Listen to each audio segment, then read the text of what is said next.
నమస్కారం. సుప్రభాత గంటారావానికి స్వాగతం. ముందుగా ప్రధాన అంశాలు. ఫార్ములా ఇరేస్ ఒప్పందాల్లో ఉల్లంఘనలు గుర్తింపు. బిఎల్ఎన్ రెడ్డి, అరవింద్ కుమార్కి నోటీసులు ఇచ్చే యోచనలో ఏసీబీ.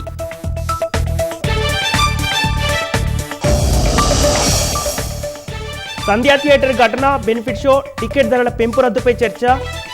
నేడు ముఖ్యమంత్రి రేవంత్ రెడ్డి సినీ ప్రముఖుల సమావేశం.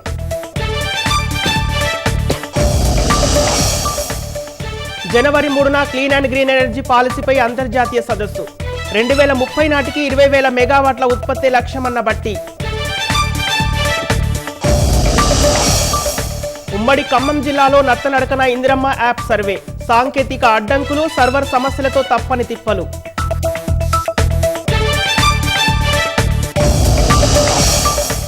రానున్న సవాళ్లను సమర్థంగా ఎదుర్కొనేలా శ్రేణుల సన్నద్ధం. కర్ణాటకలోని బెళగావిలో కాంగ్రెస్ టీడబ్ల్యూసీ సమావేశం.